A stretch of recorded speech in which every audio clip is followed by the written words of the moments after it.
أحبك ربي.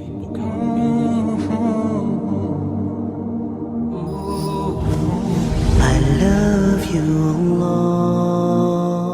Abdullah ibn Ka'b, radiyallahu anhu, que se tornara guia de seu pai quando este ficara cego, reconta o que ouviu de seu pai Ka'b ibn Malik, o pleno relato do incidente de o pai não acompanhar o profeta, sallallahu alaihi wasallam, quando ele empreendeu a campanha de Tabuk. Ka'b disse: eu havia acompanhado o profeta, sallallahu alaihi wasallam, em todas as campanhas, menos na de Tabuk. Também não pude me juntar ao profeta, sallallahu alaihi wasallam, na batalha de Badr, e nesse caso não havia questão de qualquer castigo, porque o profeta e os muçulmanos tinham em vista apenas o reconhecimento da caravana quraishita, sem intenção nenhuma de lutarem.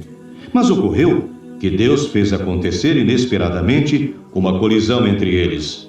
Eu estava presente com o profeta, sallallahu alaihi wasallam, mas não quero comparar a minha presença em Aqaba com a minha presença em Badr, por toda a fama de Badr, embora em Aqaba nós jurássemos solenemente permanecermos firmes no Islã.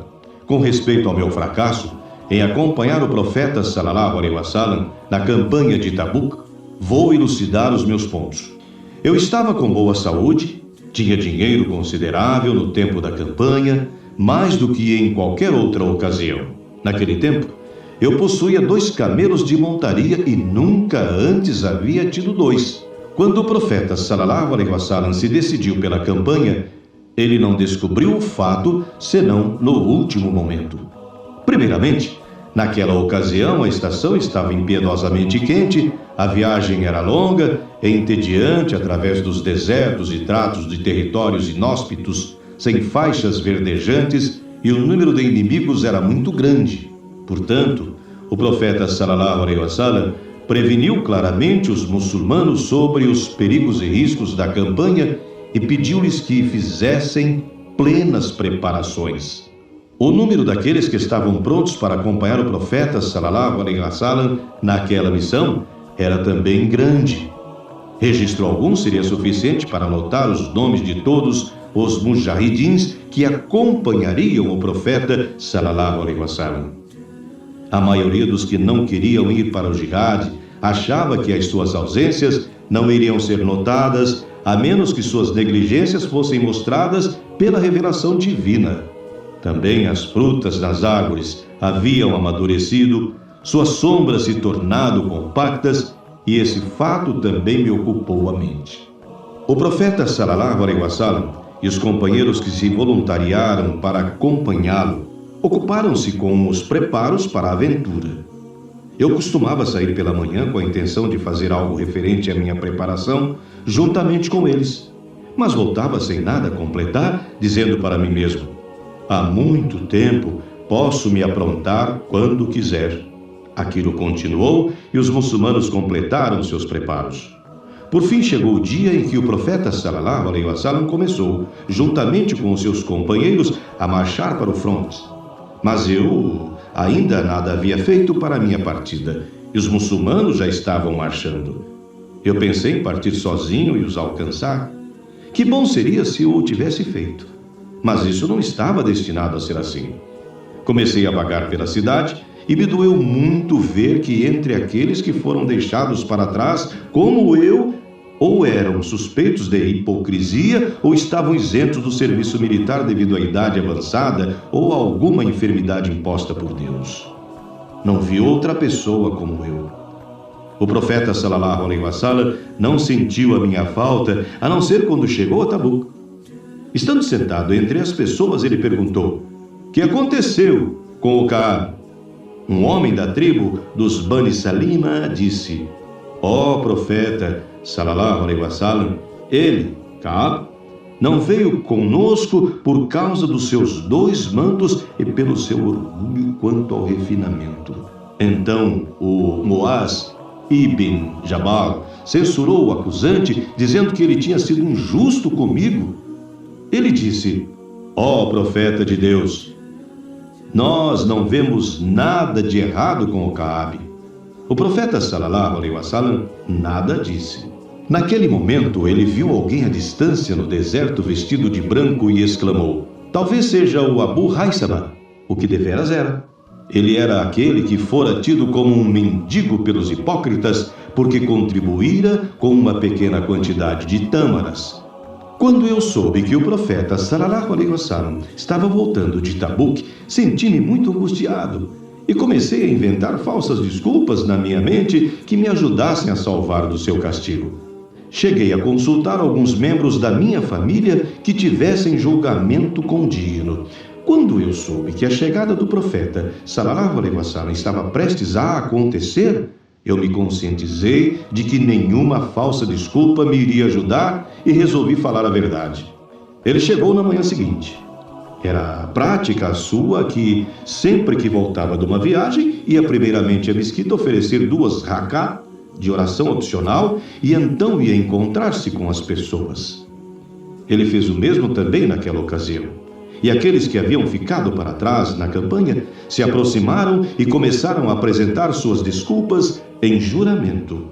Essas pessoas eram pouco mais de 80. O profeta sallallahu alaihi wasallam lhes aceitou as desculpas e lhes renovou os juramentos, orou pelos seus perdões e deixou com Deus o que lhes ia nas mentes. Quando chegou a minha vez, eu o saudei, ele sorriu, mas a insatisfação era visível em seu sorriso. Ele pediu que eu me aproximasse. Então, eu dei um passo à frente e me sentei defronte a ele, que perguntou: "O que te deteve? Não conseguiste a tua montaria?" Eu disse: "Ó mensageiro de Deus, sallallahu alaihi wasallam, estivesse eu sendo confrontado com algum outro que não o teu augusto ser, ou seja, qualquer outro homem do mundo, eu daria um jeito de escapar do seu desprazer por meio de alguma equivocação. Eu sei que, se comparecesse perante ti hoje com uma falsa história, ela poderia convencer-te, mas, com certeza, Deus logo faria aumentar a tua ira contra mim quanto a qualquer outra coisa. Por outro lado, se eu disser a verdade e tu ficares zangado comigo, ainda poderei esperar pela misericórdia do Todo-Poderoso Deus. Por Deus, que não tenho desculpa alguma. Nunca estive tão saudável e forte e mais cheio de dinheiro do que quando deixei de te acompanhar." O profeta sallallahu alaihi wasallam disse, dirigindo-se aos presentes: "Este homem falou a verdade." Depois, dirigindo-se a mim: "Agora, retira-te e espera que Deus decida o teu caso." Alguns homens dos Bani Salima me seguiram para fora da mesquita e comentaram: "Não sabemos que tenhas cometido uma falta antes desta. Por que não apresentastes uma desculpa perante o profeta sallallahu alaihi wasallam, como outros que se retraíram quanto à campanha?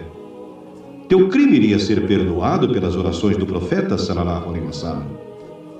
Eles continuaram a me censurar tão veementemente que eu me senti inclinado a voltar a ter com o profeta sallallahu alaihi wasallam e contradizer o meu relato. Então eu perguntei a eles: "Há algum outro caso semelhante ao meu?" Eles disseram: "Sim, os casos de Murara ibn Rabia al-Amri e de Hilal ibn Umayya al-Waqfi. Entre esses estavam 2 indivíduos que eram virtuosos e não apenas tinham tomado parte na batalha de Badr, mas um exemplo a seguir, e por isso eu me senti fortalecido no meu pensamento original. Depois daquilo, o profeta sallallahu alaihi wasallam pediu aos muçulmanos que não falassem com nós 3. As pessoas procuravam nos evitar e tornaram-se estranhas para nós.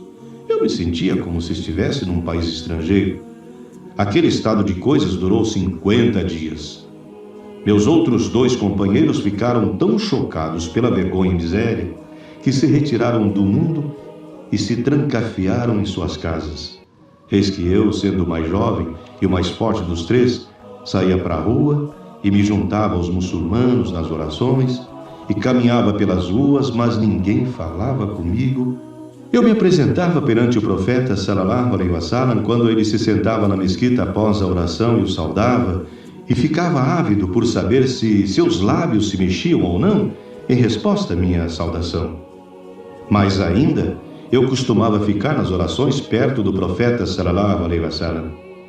Quando eu notava que ele não olhava na minha direção, estando eu absorto nas minhas orações, e ele olhava para o outro lado quando eu olhava para ele, eu ficava muito angustiado por causa das atitudes hostis dos muçulmanos para comigo. Naquele estado, num dia eu subi no muro divisório do jardim do meu primo e amigo íntimo, Abu Qatada, e o saudei, mas ele não respondeu. Eu lhe disse: ó Abu Qatada, digo-te em nome de Deus, deves estar ciente de que eu amo a Deus e o seu profeta. Ele continuou calado. Eu repeti a minha afirmação. Ainda assim não houve resposta da parte de Qatada. Repeti a minha afirmação por 3 vezes quando ele disse: Deus e seu profeta sabem melhor. Ao ouvir aquilo, não pude conter as lágrimas e voltei para casa. Num dia, eu estava vagando pelo mercado de Madina quando vi um camponês da Síria que vendia grãos comestíveis e perguntava para as pessoas se alguém ali poderia dar-lhe o endereço de Ka'ab ibn Malik. Alguém apontou na minha direção. O camponês veio até mim e me entregou uma carta do rei Hassan. Eu sabia ler. Nela estava escrito: ficamos sabendo que a pessoa com a qual te associaste, ou seja, o profeta sallallahu alaihi wasallam, está te tratando injustamente. Deus não te fez para seres desgraçado e maltratado. Vem para nós e nós faremos todo o esforço para satisfazer-te. Após ter lido a carta, eu disse para mim mesmo que aquilo era também um teste para mim e joguei a carta no fogo. Quando 40 dos 50 dias haviam passado e nenhuma ordem divina sobre nós fora revelada, um porta-voz do profeta sallallahu alaihi wasallam veio a ter comigo e disse: o profeta sallallahu alaihi wasallam te orienta a não coabitares com tua esposa. Perguntei: devo divorciar-me dela ou o quê? Ele disse: não, apenas te abstenhas de teres relação com ela. O profeta sallallahu alaihi wasallam havia transmitido ordens semelhantes também para os meus 2 companheiros. Assim, eu pedi para minha esposa que fosse para a casa dos seus pais e com eles ficasse até que Deus determinasse sobre aquele assunto. A esposa de outro homem, condenado como eu, o Hilal ibn Umayya, foi ter com o profeta sallallahu alaihi wasallam e implorou: ó mensageiro de Deus sallallahu alaihi wasallam, o Hilal ibn Umayya está velho e é incapaz de se cuidar sozinho. Ele nem atendente tem. Portanto, desagradar-te-ia se eu continuasse a servi-lo? O profeta sallallahu alaihi wasallam disse: contanto que ele não tenha relação contigo. Ela disse: ele, sendo velho, não tem desejo por sexo.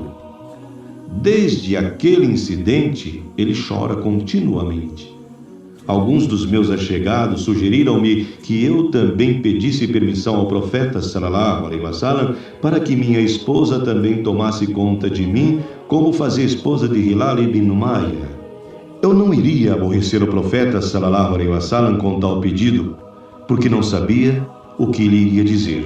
Além do mais, eu era jovem, ao contrário do Hilal. Mais 10 dias e noites como aqueles se passaram desde o meu boicote social, e na 51ª manhã, após a oração da madrugada, eu estava sentado em minha casa, num modo depressivo, como se o mundo, apesar de sua extensão, como o todo-poderoso Deus o descrevia, parecia estreito e pequeno para mim.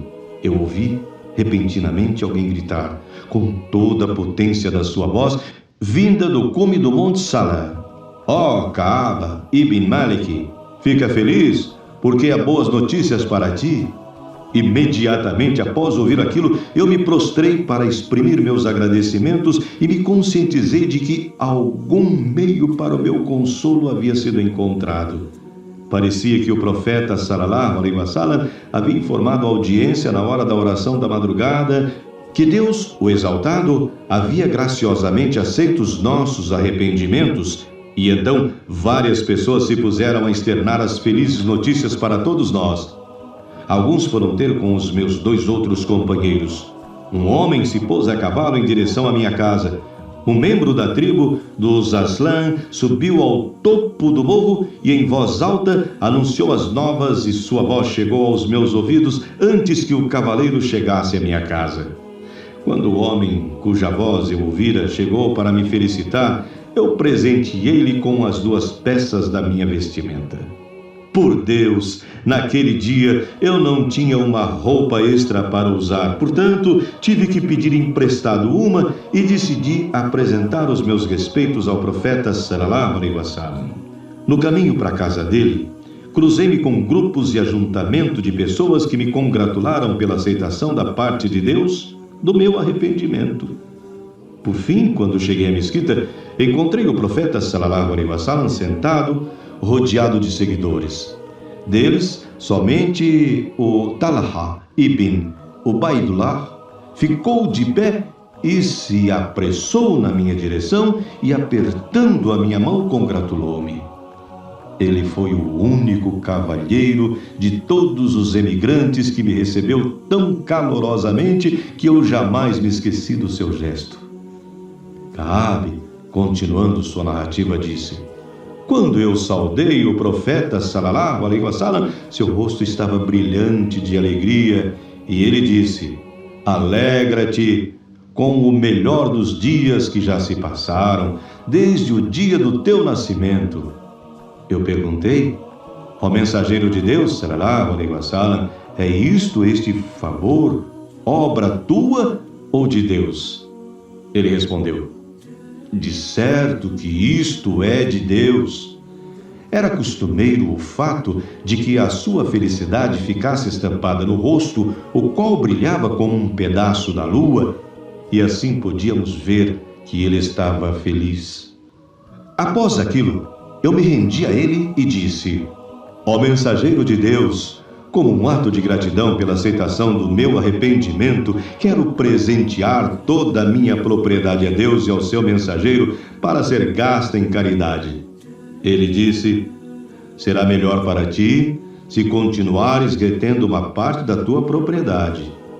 Então eu disse que iria reter a minha partilha de propriedade em Haibar. Então eu me ofereci mais ainda e disse: ó mensageiro de Deus, Deus o Altíssimo concedeu a minha liberação apenas por causa da verdade. E, portanto, para concretizar o meu arrependimento pelo resto da minha vida, nada falarei a não ser a verdade. Desde o dia em que declarei isso perante o profeta sallallahu alaihi wasallam, Deus, o Altíssimo, não testou a ninguém tão severamente na questão de dizer a verdade como me havia testado.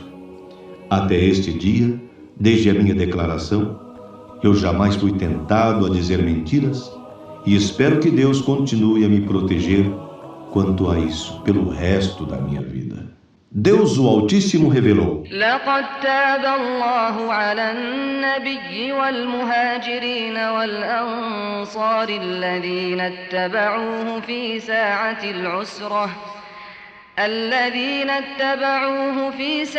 العسرة من بعد ما كاد يزيغ قلوب فريق منهم ثم تاب عليهم إنه بهم رؤوف رحيم. Com efeito, Alá voltou-se para o profeta, remindo-o e aos emigrantes e aos socorredores que o seguiram na hora da dificuldade, após que os corações de um grupo deles quase se haverem desviado.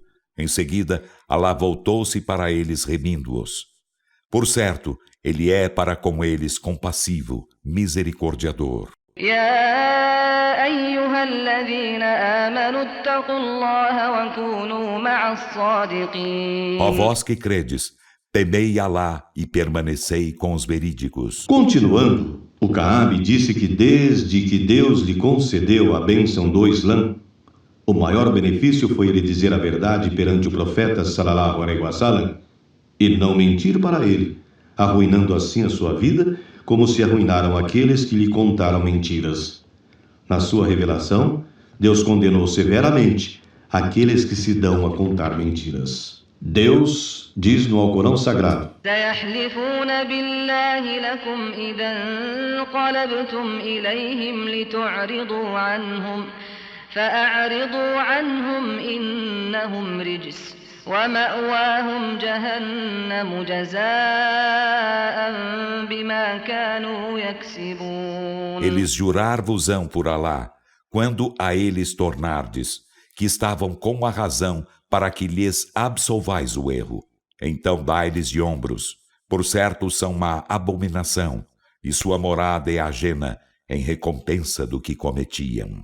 يحلفون لكم لترضوا عنهم فإن ترضوا عنهم فإن الله لا يرضى عن القوم الفاسقين. Eles juram-vos para que deles vos agradeis. Então, se deles vos agradais, por certo Alá não se agradará do povo perverso. Cabe disse que o caso dos três, incluindo ele, exceto os daqueles que apresentaram desculpas em juramento perante o profeta sallallahu alaihi wasallam, ficaram pendentes e que este admitiu e aceitou seus roubos e orou pelas suas salvações. Eis que o profeta sallallahu alaihi wasallam manteve pendente os seus casos até que o Todo-Poderoso Deus decidisse por si mesmo. É quando Deus, o Exaltado, disse: وعلى الثلاثة الذين خلفوا حتى إذا ضاقت عليهم الأرض بما رحبت وضاقت عليهم أنفسهم وظنوا أن لا ملجأ من الله إلا إليه ثم تاب عليهم ليتوبوا إن الله هو التواب E الرحيم. remiu os três que ficaram para trás e se sentiram tão culpados que a terra se lhes pareceu estreita, por mais ampla que fosse, e estreitas também se lhes pareceram as almas, e pensaram que não haveria refúgio contra a ira de Alá senão nele mesmo. Em seguida, ele voltou-se para eles remindo-os, para que se voltassem para ele arrependidos. Por certo, Alá é remissório, misericordiador. Isso não quer dizer uma aprovação à nossa omissão ao jihad, mas significa que Deus deferiu os nossos casos até depois da disposição dos casos dos indivíduos que fizeram um juramento perante o profeta sallallahu alaihi wasallam e ele lhes aceitou as desculpas. Buhari e Muslim. Outra versão diz que o profeta sallallahu alaihi wasallam partiu para a campanha de Tabuk numa quinta-feira. Ele gostava de partir em viagem nas quintas-feiras. Ainda outra tradição diz que ele costumava voltar de uma viagem com o dia claro e antes do meio-dia. Imediatamente após a sua chegada, ia para a mesquita e praticava uma oração voluntária de 2 unidades, e lá se sentava. Allahumma salli wa sallim ala nabiyyina Muhammad. Allahumma salli wa sallim ala nabiyyina Muhammad.